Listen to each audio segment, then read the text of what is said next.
Hello प्यारे बच्चों, आज हम गणित कक्षा 10 का जो अध्याय फर्स्ट वास्तविक संख्या प्रश्नावली 1.1 चल रहा है उसमें प्रश्न संख्या 6 और 7 आज हम देखेंगे और इसके साथ ही आपका प्रश्नावली 1.1 समाप्ति की ओर होगा। प्रश्न संख्या 6 क्या रहने वाला है, ध्यान से देखेंगे। प्रश्न संख्या 6 कई बार यह बोर्ड एग्जाम में पूछा गया प्रश्न है और बहुत ही आसान इसका हल रहने वाला है।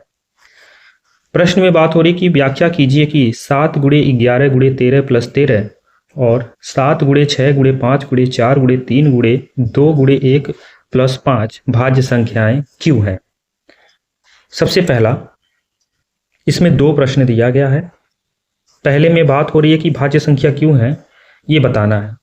जैसे दिया है 7 गुणे 11 गुणे 13 प्लस का 13। भाज्य संख्या आपको पता है कि 2 से अधिक अगर गुणनखंड है तो वहां पर आपकी भाज्य संख्या होगी। अब यहां पर आप ध्यान से देखें तो यह 1 है और यह 1 है और बीच में प्लस है। दोनों में 13 आप देख रहे हैं कॉमन। 13 को जैसे कॉमन करेंगे तो 7 गुणे 11 बचेगा और प्लस का 1 बचेगा। 13 को 11 सत्ते 77 और 1 हो जाएगा 78 और इसको आप लोग 1 गुणे 13 गुणे 78 लिख सकते हैं। और जैसे ही 2 से अधिक गुणनखंड हो गया तो आप लिख सकते हैं कि अतः 7 गुणे 11 गुणे 13 प्लस 13 भाज्य संख्या होगा। भाज्य संख्या होगा। और इसी के बारे में आपसे पूछा क्यों भाज्य होगा, आपने तर्क के साथ इसको बता दिया। फिर आगे इसी में एक प्रश्न दिया है 7 गुणे 6 गुणे 5 गुणे 4 गुणे 3 गुणे 2 गुणे 1 और प्लस का 5 है। ठीक उसी प्रकार इस प्रश्न को हल करेंगे जैसे यह 1 है और यह 1 है और दोनों के बीच में प्लस है।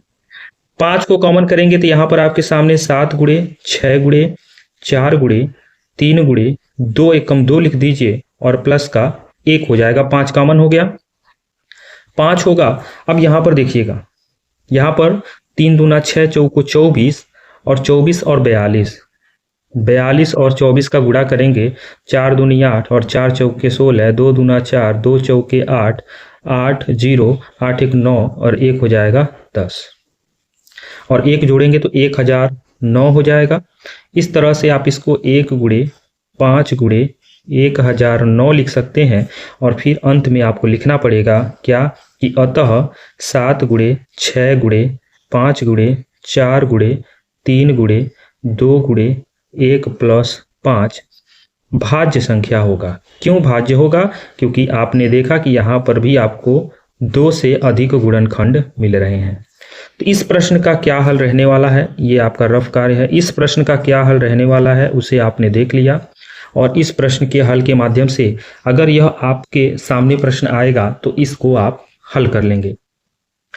प्रश्नावली 1.1 का अंतिम प्रश्न आपके सामने यह रहा और यह एक इबारती प्रश्न है और यह एक अच्छा प्रश्न है क्योंकि इस इबारती में आपको पढ़ के चीज़ों को समझना है और समझ के फिर इस प्रश्न का हल निकालना है कि इस प्रश्न का हल क्या रहने वाला है।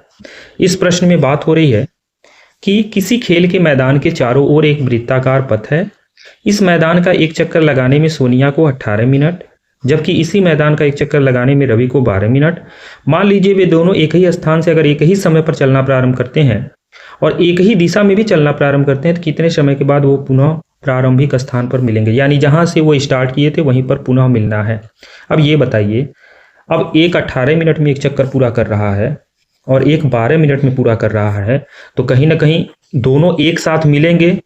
एक साथ मिलने का मतलब है कि कहीं ना कहीं एक साथ मिलने के लिए समय ज़्यादा लगेगा, ज़्यादा मिनट लगेगा। तो जब इस प्रकार से कुछ प्रश्न मिलता है तो आपको कुछ नहीं करना होता है। 18 दिया है, 18 को लिख देंगे 2 9 18, 12 लिखा है, 12 को लिख देंगे 2 दूना 4 3 12 और कुछ नहीं निकालना है, सीधे सीधे आप निकाल लीजिए एलसीएम। एलसीएम निकालेंगे तो 2 यहाँ पे कॉमन हो गया, फिर एक 2 बचेगा और एक 3 और ये 9 में 3 है तो एक 3 और हो जाएगा। 2 दूना 4 3 12, 12 3 हो जाएगा 36 और ये 36 मिनट, यानी 36 मिनट आपका आंसर हो जाएगा। यानी 36 मिनट के बाद जो है सोनिया और रवि एक यानी प्रारंभिक स्थान पर मिलेंगे। तो आप चाहें तो यहाँ पर आंसर न लिख के इसको आप अपने शब्दों में लिख सकते हैं। अतः 36 मिनट बाद कौन कौन है? सोनिया और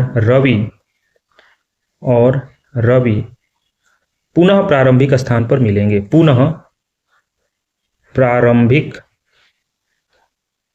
स्थान पर मिलेंगे यहाँ पर आप आंसर लिख दीजिए, बस हो गया।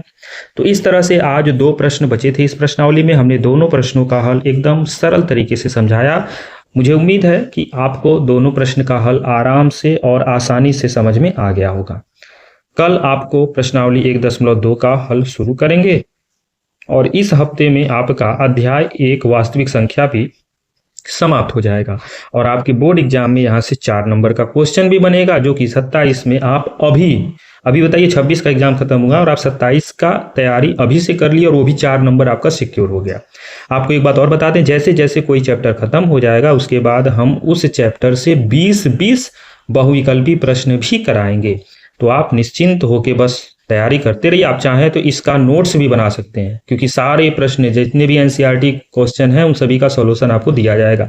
आप अगर नोट्स भी बनाना चाहें तो नोट्स भी बना के अपनी तैयारी बेहतरीन कर सकते हैं। मिलते हैं नए प्रश्नावली के प्रश्नों के साथ। धन्यवाद।